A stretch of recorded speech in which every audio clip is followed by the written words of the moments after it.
Death is difficult, but inevitable. That's why I want to remind you that it doesn't have to be so scary. Our mission is to educate, center, and intrigue you while making tasteful humor along the way. Welcome to another episode of Home is Where the Grave Is. We are your hosts, Dulce. And I'm Unity. Join us in our journey to educate, intrigue, and center ourselves on the subject of death and what comes after. I do have to point out that you are wearing the appropriate t-shirt, as we will talk about later. I have no idea where mine is because I moved. So you'll find it. It'll be okay. Great freaking t-shirt. It is. So, shall we get started? Yes, we're a little excited about this, so we're just going to jump right in. We will say hello to you still living listeners tuning in with us, and you are in for a good ride. Let's go. Mm-hmm. So, picture this in your mind's eye, in your third eye. You are a whale. You have died. And do you know what happens when a whale dies? That means they are mostly unable, because of old age or injuries, to float to the top because they are mammals and still breathe air. So therefore, they either die of injuries or typically they drown because they are unable to make that last journey back to the surface. And once they drown, they sink. Sink all the way to the bottom of the ocean, which is to depths that us humans were probably never meant to go. And even if we tried, it's still very, very difficult for us to do. Because remember, we know more about outer space than we do about the depths of the ocean. Which is crazy. So, your corpse is now at the bottom of the ocean. But little did you know that after death comes life. When a whale dies, an entire ecosystem is born because the whale, as it's being eaten, as it's decomposing, as its flesh is being torn off, as the bones are being exposed, it takes a very long time for this process to happen, and therefore ends up feeding an entire ecosystem for a very long time. And thus, from death is life. And that was the very first sight that we witnessed when we went to Chicago's Field Museum Tour of Death.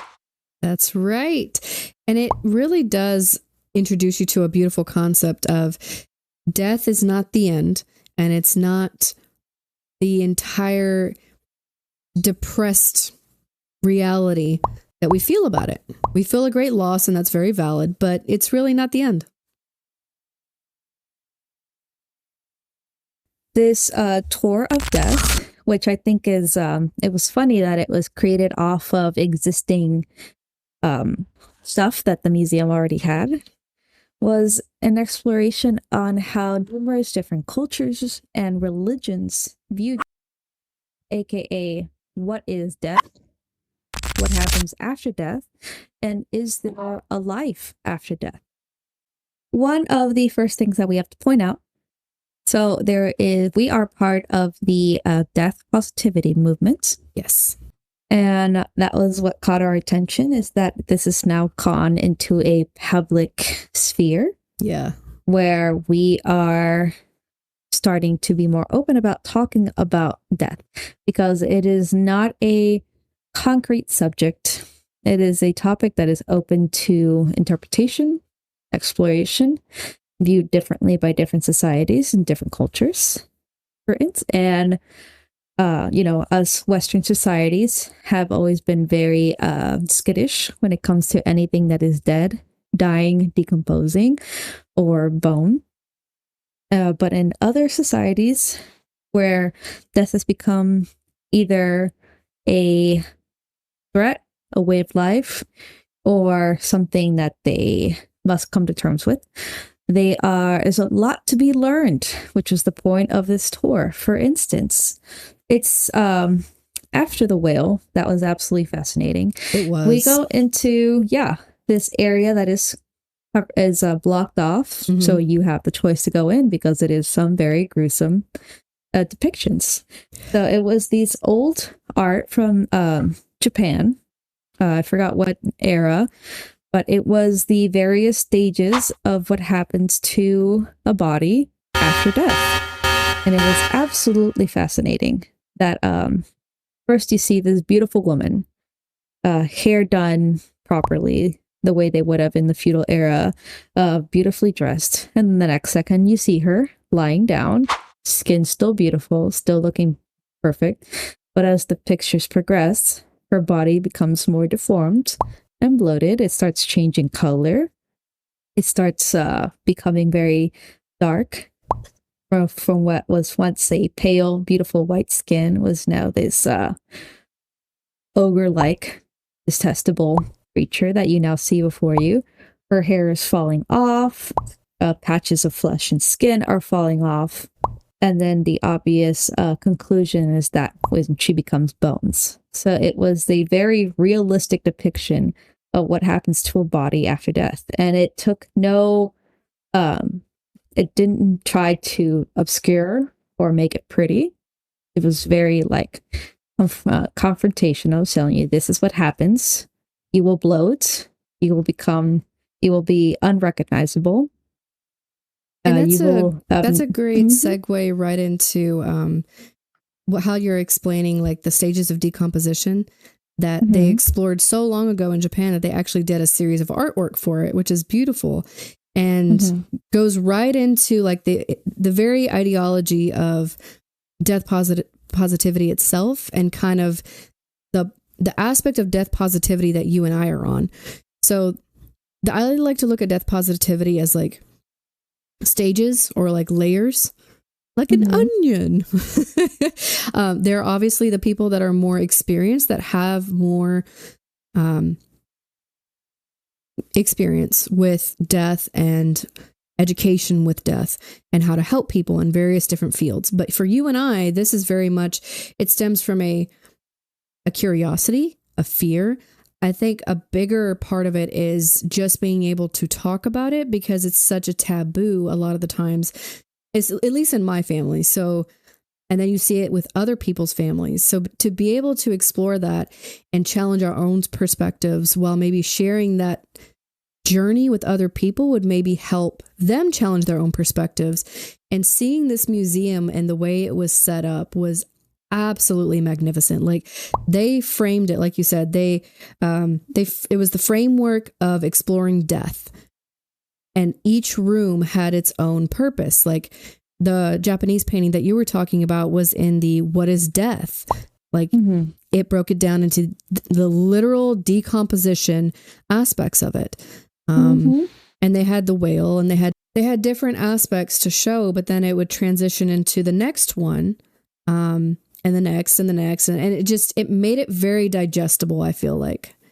Not just all in your face all at once, like scary. And then it even went into the more spiritual interpretations of death. You know, like what is a spiritual death? What is a death of the body? What is a death of culture? Like a spiritual death is when, I think one example they use is that when you couldn't reach nirvana is one, or that's when you interrupted the cycle of death by reaching nirvana. They use the Buddhist theology and mentality to explain that a little bit more, of like what happens to your soul in the cycle of life and death. What are some of the things that most stood out to you? I did really, I think it was just the setup. I loved the setup. Show us the book. That you got on the museum. Le book. It was a pretty penny, but it was worth it. The next thing that really stood out to me, I feel like I wanted more when it came to what do other cultures feel about this. And I think that exhibit was in the what happens to my soul, because other cultures have this deeper ideology and older ideology of, what happens to the soul cycle after death. Because, for some people, That's it. You're buried. That's it. For others, you go to heaven. For others, you go to purgatory. Still others, you enter the cycle again of rebirth, and you come back as a animal, as a rock, as a human. Yeah. It's definitely interesting, but that's a aspect that I wanted more of, to see like, oh, let's deep dive a little bit more into the other cultures. But that's okay, because we'll talk more about other cultures, funeral ideologies and death ideologies in this podcast. That's kind of the point. Yes, ma'am.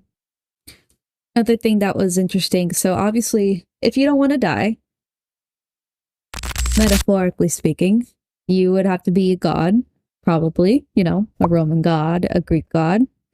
Find immortality, the fountain of youth. I don't know, if we're talking about some dystopian thing, put your mind into a new body so that you can continue on. Well, it turns out there are some downsides to that. So, with I love that they quoted Caitlin Doughty. Yeah, that death is basically the reason why we do anything, because there is a finality. So, meaning that there's only so much time that you can do something with your life. And so, an example of what could go wrong when there is no finality is the Greek and Roman gods, because the entire mythology of Greek and Roman gods is them purposely causing some sort of drama and issue because they are so bored with their own lives. And that is basically their impact on mortality, is that they're bored and they have to find something to do. That also reminds me of a lot of vampire mythology or folklore, or like movies that we watch where they're contemplating immortality and they're like, there's no point to anything anymore. It doesn't hold the zest that it used to because there's no end. And so then we go on how to treat the dead or memorialize the dead. As you know, in Mexican culture, or most specifically Mexican culture, we have the Dia de los Muertos every single year, which is a festival to honor our dead relatives, our ancestors, by remembering them and offering them things that they would have eaten in life, maybe their favorite trinkets, things that they used in life. We are able to still connect with our ancestors and basically a part of our identity. And we have these super elaborate, beautiful altars with flowers signifying death, food signifying death. Like everything is there to remind us that there is a finality, and we may very well one day be on that altar ourselves for another family member. And then we have the wonderful drawings of Jose Guadalupe Posada, of La Catrina, which is basically, and this was created back at in the early 1900s, and it was a satire of the culture at the time, because he was basically making a point that you can't take material things with you in the afterlife.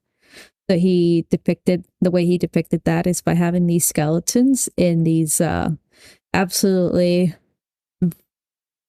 intricate, very ruffled, very flowery, very larger than life clothes and hats with lots of feathers and flowers on them, but they're all skeletons. Yeah. So there was no difference between one skeleton to the other. They all looked the same in the end because they're all wearing the same ridiculous attires. And it ended up being this ended up being a powerful symbol of the Mexican Revolution, because this was so obviously directed at the aristocracy. And it was a reminder that everybody dies regardless of wealth and class. And to this day, the Catrina continues to be such a powerful symbol and a huge part of Dia de los Muertos. That's pretty amazing. I'll say one of the parts that came right before the altar. The altar was beautiful. And we'll post pictures up about that. That was really amazing. They It had a was made by small, an artist who had their own family members on there. And yeah. It was like, how amazing is that? You get to put your own family members up on the altar in a museum. But there was a small piece right before the altar that was talking about animals, how grief, death and grief affects not only humans, but animals as well. But there are still certain characteristics of grief that are very prominent and exclusive to humans. And that's what makes it so significant. That was fascinating. Like there are animals that are able to recognize that something has died and is no longer there. They do mourn. Mm-hmm. Like elephants, chimps. And birds. They do take like, there's that famous imagery of I think it was a whale? Yeah. A killer whale that carried its dead calf. Orca. Yeah. That carried its dead calf with it for several days. I think it was like something like 100 days. And it carried it. And there was obvious show of mourning that it carried its dead calf. And there were pictures, which are gruesome because the calf is decomposing. But that means that she spent all that time carrying it above water so she could keep it before she finally let it go. Yeah. Same with chimps and primates. If an infant dies, they will carry the body for a while, just mourning it and obviously being in grief about it. But the difference between animals and humans is that humans have created rituals and customs around death, and the act of burying and having a ritual over a dead body, that is something that is only for humans, as we have learned. And something I really took away from that is that, a lot of us run away from grief or the idea of grief because of how hard it is to process and deal with. But it being so unique to us, it's a very important aspect for us to embody, and actually work through. It's very important to us as a species. Mm-hmm. And then they did talk briefly about a concept that is still very much like a rough draft. The idea that you can turn your dead body into a tree, like putting yourself in a pod. That is not a reality yet, but there are people hoping to make that a reality one day. Because as you know, there are numerous things that you can do with your deceased remains now.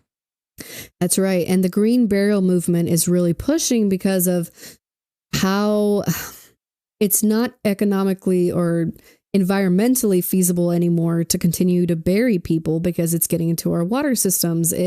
We're running out of space and we still want to, not lose our loved ones. So we have to find other methods. True.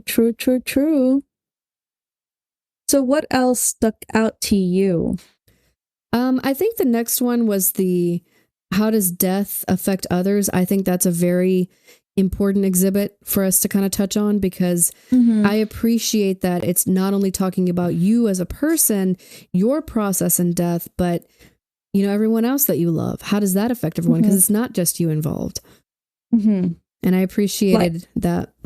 What were your thoughts? Like an example is Jewish communities, when they visit a grave, they'll put a stone on top of the tombstone to show that they have visited.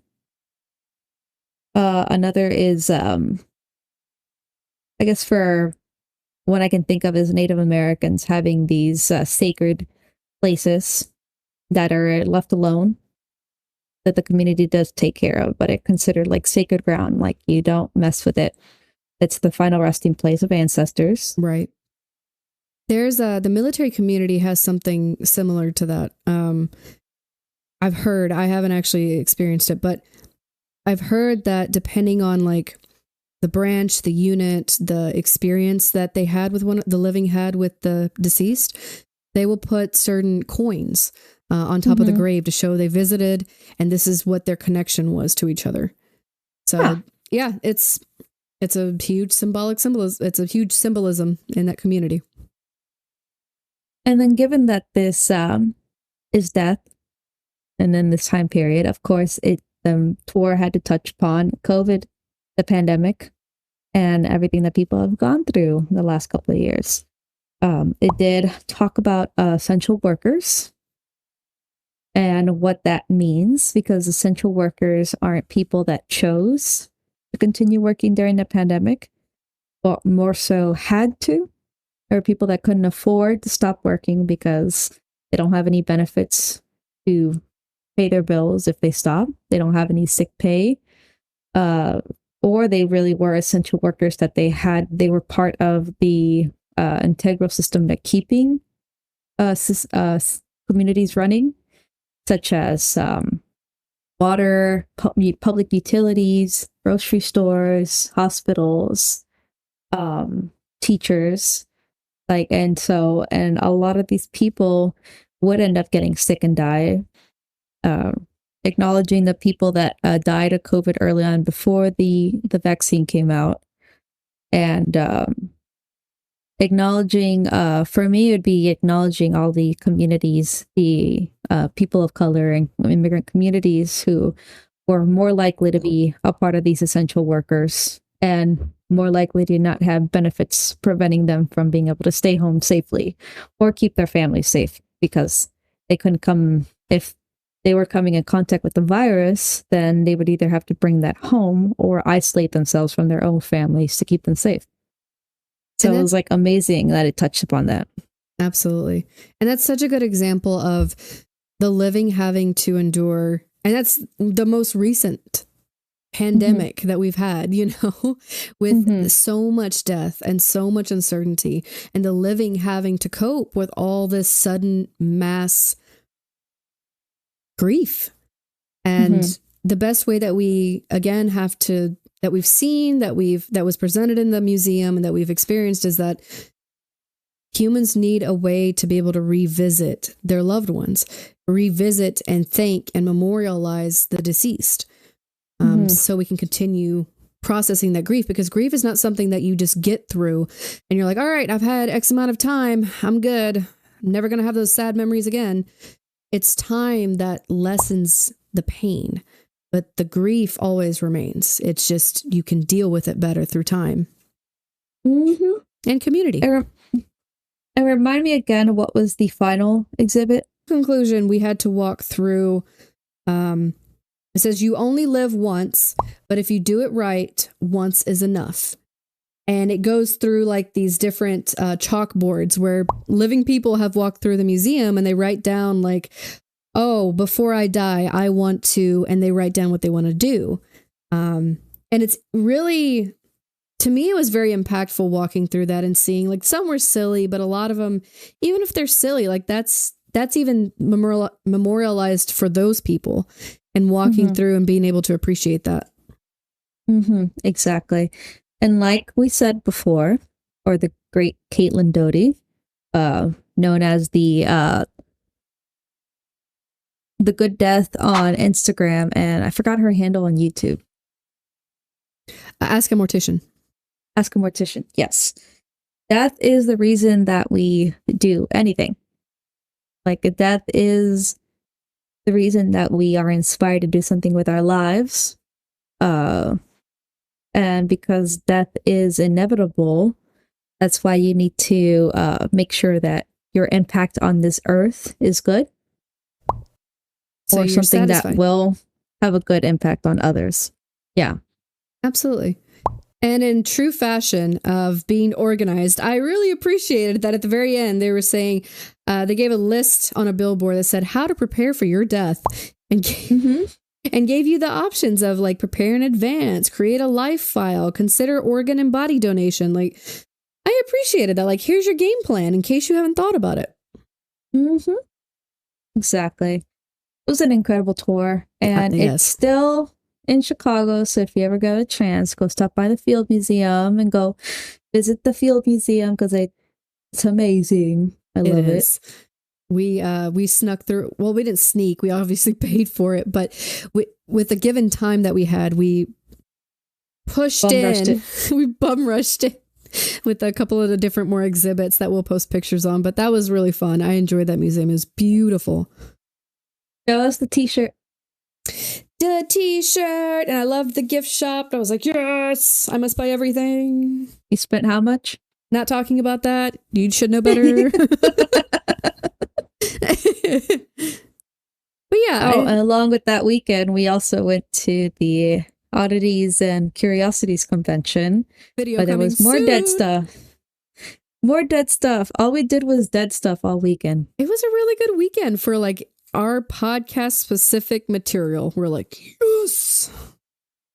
So we did learn there is a couple of books that we're definitely going to be reading, and we recommend that you read as well. Yes. Unity, could you give us a list? Oh, sure. The first book was The Whole Death Catalog by Harold Sketcher. I'm sorry.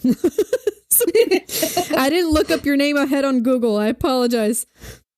Another one was American Afterlives by Shannon Lee Doughty. Yes. Based reinventing death in the 21st century. Another book is American Autopsy by Michael M. Baden, MD, which takes a lot of the forensic pathologists who investigated the deaths of George Floyd, Eric Garner, and Michael Brown. Off the top of my head, Caitlin Doty has at least two books that I definitely recommend. The first is Smoke Gets in Your Eye and Other Lessons from the Crematory. And Will My Cat Eat My Eyeballs? That's the one. Basically, questions about what happens to you after you die. Like, will a cat eat you if left to their own devices and nobody figures you're dead for a couple of days? Yes and no. Go read the book for more context. The Good Death by Anne Newman. Mm-hmm. The last book we're going to mention is The Reimagining Death, Stories and Practical Wisdom for Home Funerals and Green Burials by Lucinda Herring. Those are all books that I'm definitely putting on my list to read. But I did at least read a book on postmortem photography, so I can cross that off my list and move on to the next one. So the book I picked up from the Curiosities and Oddities convention is Beyond the Dark Veil, postmortem mourning photography. Postmortem photography means it can be typically taken after death, but there are some pictures taken before the deceased, the dying person is dead. It was a way to remember them in a time when photography was expensive and hard to get to. So if the person is dead and you have no other pictures of them, they would take pictures of them deceased, either made to look like they were sleeping or alive. But still, it was just a way to be able to remember them and have one evidence that they ever existed. Beautiful. So yeah, it's not for the faint of heart, but I think it's absolutely fascinating considering most of the pictures are of children, because this was a time period when about a third of children died from anything. There was viruses galore, pandemics, illness, accidents. Yeah. There is a whole section dedicated to people that died from accidents. And it's interesting that the ways that you try to hide that in photography, because you're obviously trying to make them appear as if they're asleep. But you can't always hide it. So, yeah. I love it. So in our takeaways for this roundup, I think this was really great material for like bringing us back to our roots of why we're doing the things that we're doing right now with this podcast. Mm-hmm. And just reiterating in case, we have new listeners or we have people that are just with us for the long haul and maybe we kind of got off track, but it's always to remind, like, this is why we're doing it. We're interested in the aspects of death. We are on our own journey and you all are here to share that with us. Yes. And it's okay to be morbidly fascinated and stuff. That's right. That's right. It's not weird. You're not a psychopath. You're not a serial killer. So what if you got a couple of bones around the house? They all died of natural causes. It's okay. As long as they were ethically sourced, you're good. That's why our mission is to bring you the material and immaterial resources to help soothe some of your fears and grief. Don't forget to follow along for every new episode every Monday on all major podcast platforms, to include YouTube, which the videos come out a week after the audio.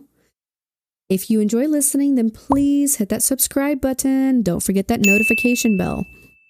If you have questions or want to pique your morbid curiosity, then check us out on our socials, where we're going to post a ton of pictures: Facebook, Instagram, and TikTok. And if you want to, reach out to us, tell us your story or remarks, then reach out to us at sweetprogressinc@gmail.com. Don't forget that merch on your way out at our Etsy shop, Delicate Death. Until next time, stay alive. We always miss the beat.